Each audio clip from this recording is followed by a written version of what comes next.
Parte número 21. Al día siguiente, hasta los niños salieron de la escuela para despedirnos. Vi al maestro agitar su gorra de Dallas Cowboys hasta que se lo tragó el polvo que levantaba nuestro coche. Padre estaba de mal humor. No logró abrir bien los ojos en todo el viaje. Solo se le veían dos rayitas que de vez en cuando se arrugaban mientras se quejaban de punzadas en la cabeza y maldecía la chicha entre dientes. Tiene Chucky, pues, reían los técnicos. Y padre se enfadaba más todavía. Yo también tenía mi Chucky, pero no de chicha, sino de sol.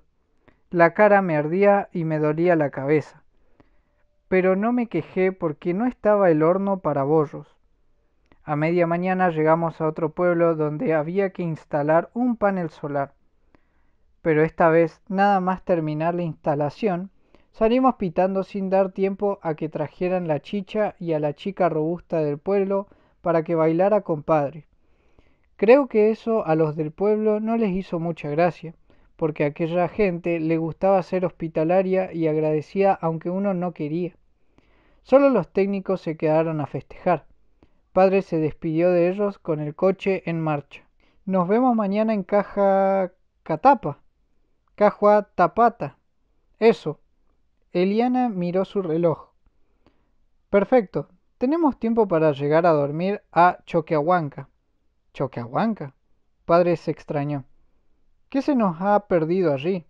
Nuestro próximo panel solar es en Cajacapúa. No importa, interrumpió Eliana. Es solo un pequeño desvío. Podemos pasar allí la noche.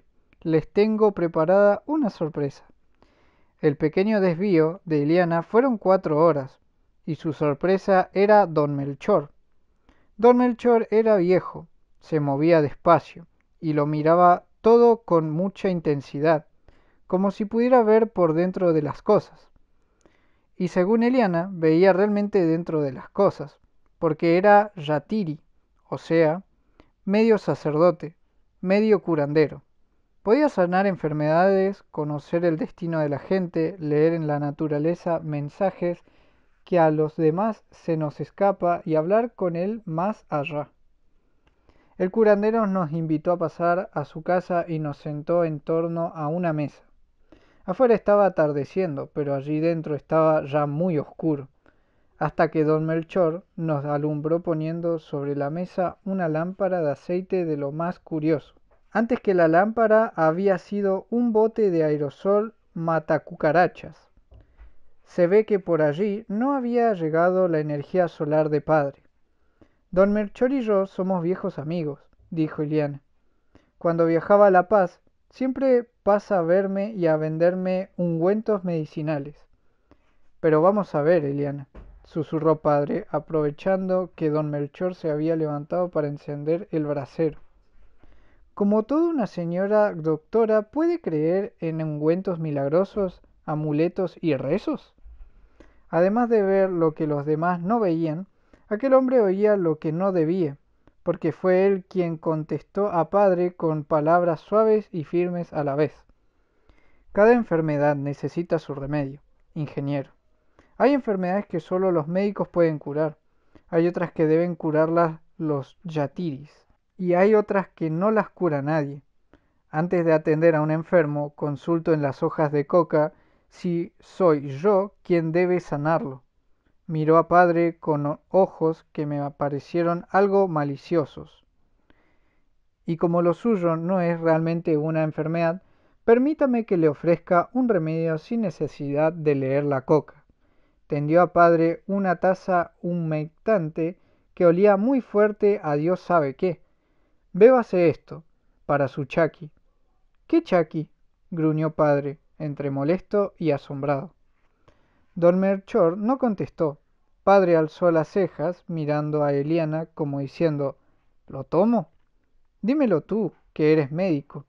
Eliana respondió moviendo un pulgar hacia su boca como respondiendo adentro.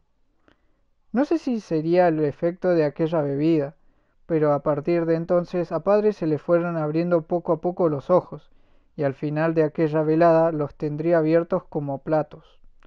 Claro que a mí me pasó lo mismo sin tener que beber ningún brebaje. Para empezar, don Melchor nos convidó a cullicar, dicho en cristiano, a mascar hojas de coca.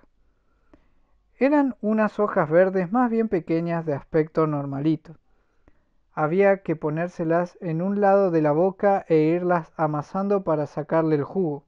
Despacito, sin prisa. Seguro que no veíamos muy graciosos los tres en torno a la mesa, con un moflete hinchado como si tuviésemos un flemón. Pero nadie se reía, y nadie hablaba siquiera. Era todo muy solemne, como si estuviéramos en misa, pero al mismo tiempo se estaba a gusto. No hacía falta decir nada. Luego supe que los indios bolivianos llegan siglos mascando coca. Por lo visto, la coca quita el cansancio y la sensación de hambre. Teniendo en cuenta que deben de pasarse el día cansados y hambrientos, el invento no me pareció ninguna tontería. También usaba la coca y la siguen usando en sus ceremonias religiosas y la toman en infusiones y se la ponen en la frente cuando tienen dolor de cabeza y hasta hacen con ellas pasta de dientes. Vaya que los indios y la coca son como padre y la energía solar. Piensan que sirven lo mismo para un roto que para un descosido. Pero bueno, antes de este intermedio nos habíamos quedado todos acullicando.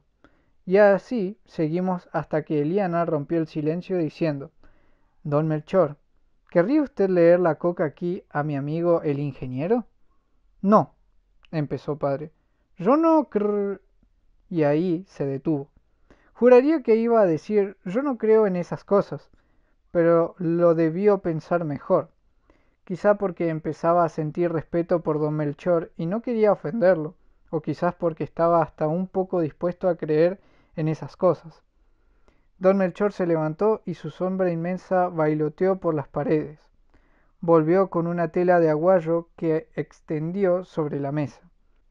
Eligió unas cuantas hojas de coca y las estuvo manoseando un rato antes de dejarlas caer sobre el aguayo como una lluvia. Parecía muy concentrado. La mitad de la cara le brillaba de sudor a la luz del bote de matacucarachas y la otra mitad quedaba toda a oscuras.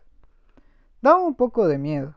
A ratos echaba tragos de una botella de aguardiente, hacía buches con el alcohol y lo esparcía como un surtidor sobre la tela. Luego fruncía la nariz, gruñía y escupía las palabras como si le dolieran. Mmm, dos mujeres. Eliana y yo nos miramos inmediatamente y bajamos la vista, como los vecinos cuando jugaban a espiarse en el ascensor de casa. Pasó un largo rato antes de que don Melchor volviese a hablar. Envidia. Guárdese de la envidia. Alguien le quiere mal. Nuevos murmullos y rociadas de alcohol. Un viaje largo, quizás sin retorno. Parecía que había un par de hojas que no le gustaban a don Melchor. No hacía más que escupir y resoplar sobre ellas, como si quisiera separarlas. Finalmente arrugó tanto el entrecejo que le desaparecieron los ojos. Hay algo que no veo claro y por eso prefiero no hablar de ello. Quizás otro día. Les mostraré ahorita dónde pueden dormir. Al levantarme noté que tenía todo el cuerpo agarrotado por la tensión, y las horas se me habían ido volando escuchando a don Melchor. Antes de dormir estuve pensando en sus predicciones, y de pronto sonreí por dentro. Seguro que lo que el Yatiri no veía con claridad en la coca eran las cosas con mayúscula que le interesaba a padre.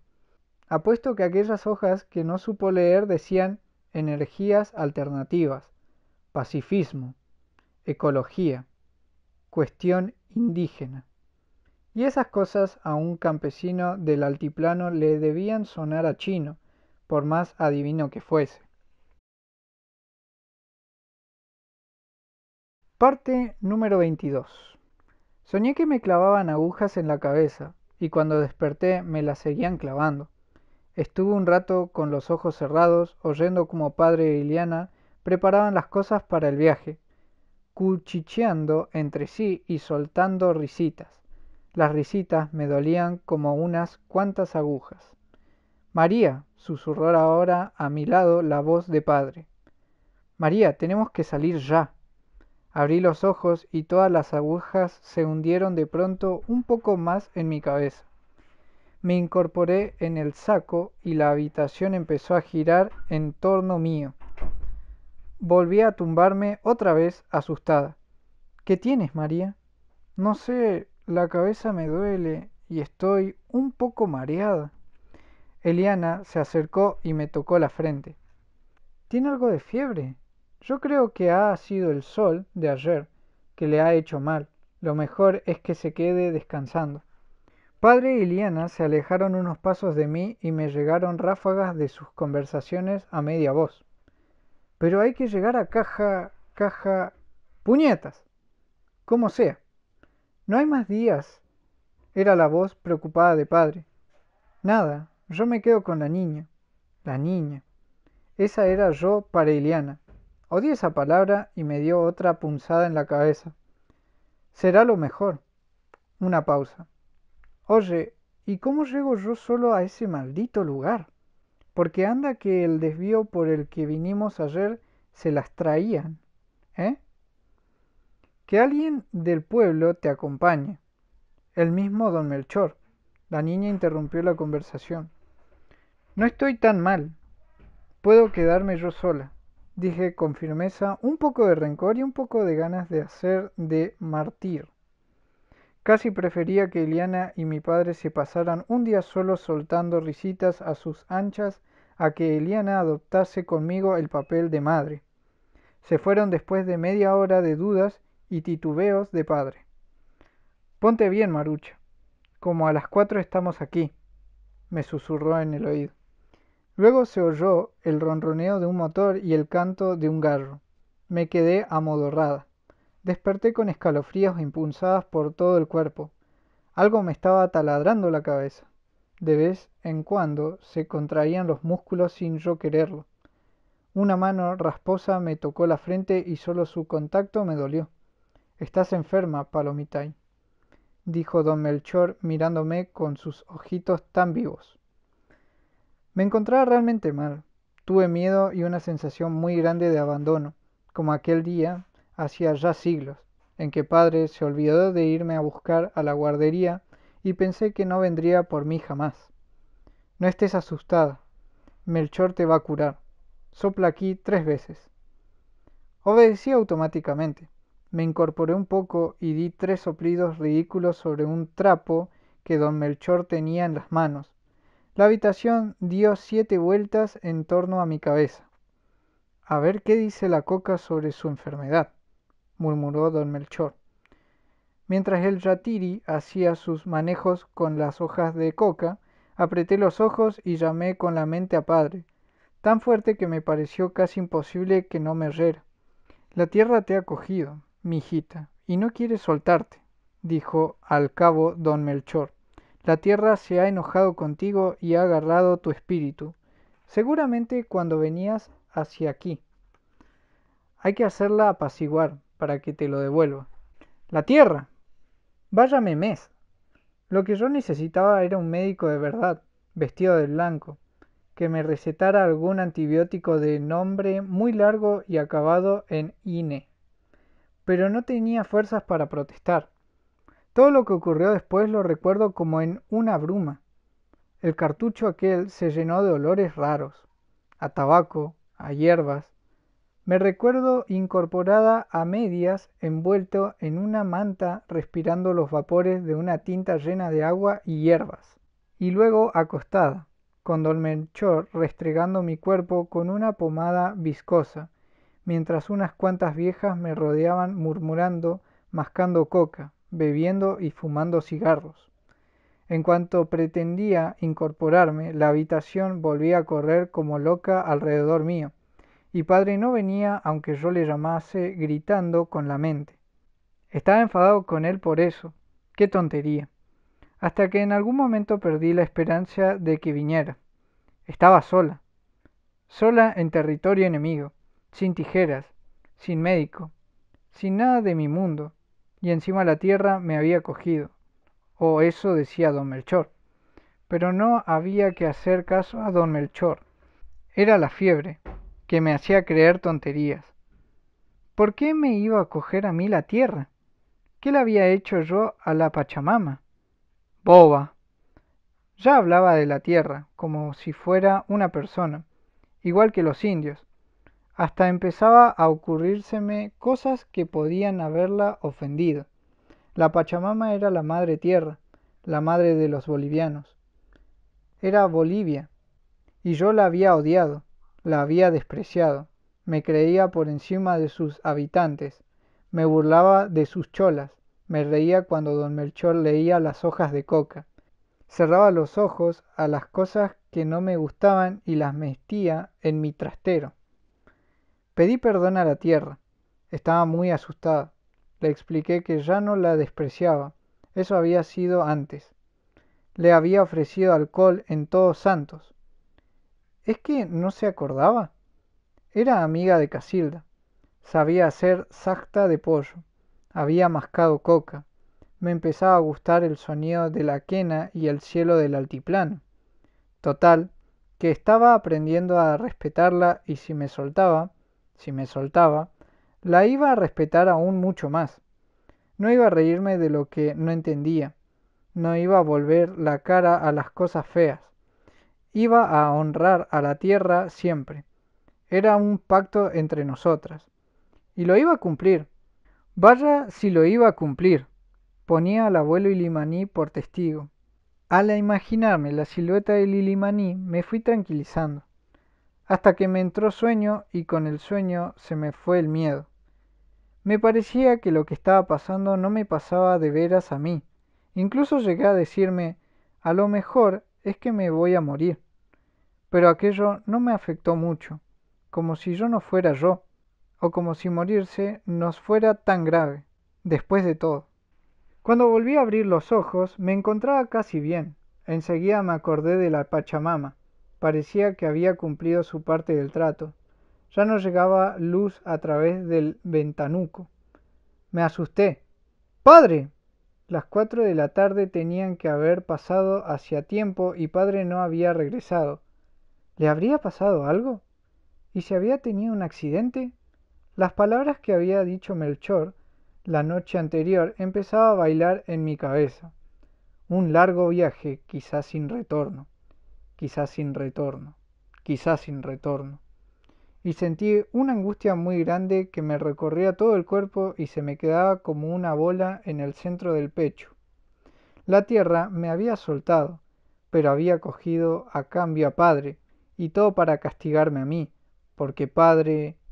¿Cómo podría haber ofendido él a la Pachamama? Precisamente él con su ecologismo, sus paneles solares, su chaleco de colorines, su defensa de lo indígena, esa Pachamama no estaba haciendo nada justa. Creo que la tierra ya te soltó, Palomitay. Otra vez la mano correosa de don Melchor estaba en mi frente. ¿Dónde está mi padre? ¿No ha vuelto todavía? Gemí incorporándome en el saco. Ya llegará, ya llegará, me apaciguó don Melchor. Ahora debes descansar y no preocuparte por nada. La enfermedad puede volver a ti si tienes congoja y preocupación. Toma, me vas a beber esto. Me dio mi enésimo brebaje del día, y lo bebí sin protestar. Tenía mucha sed, no sé qué tendría, que de pronto me empezó a pesar la cabeza y volví a quedarme medio dormida. La Pachamama me tenía agarrada por una pierna. Yo pedía ayuda a padre. ¡Padre! ¡Padre! ¡Ayúdame! Me ha cogido la tierra y no me quiere soltar. Pero padre estaba en el coche intercambiando risitas con Eliana y no me escuchaba. Peor, ponía el coche en marcha y se alejaba por el altiplano sin acordarse de mí. Justo entonces la Pachamama me soltaba riendo. Yo corría detrás del coche, pero no lograba alcanzarlo. ¡Padre! ¡No me dejes sola! Los demás niños ya se han ido. De pronto no estaba en el altiplano, sino en mi guardería de Madrid, de cuando era una cría, y quería salir de allí a buscar a padre, porque sabía que padre iba a tener un accidente y solo yo podía salvar. Pero las maestras no me dejaban salir, y en cambio querían que cantase con ellas eso de los tres cerditos ya estaban en la cama, las muy idiotas. Y entonces la puerta de un coche se cerró. Abrí los ojos en la oscuridad. Otra puerta de coche se cerró. Contuve la respiración. 1, 2, 3, 4, 5, 6. Se abrió la puerta del cuarto. ¡Papá! Chillé.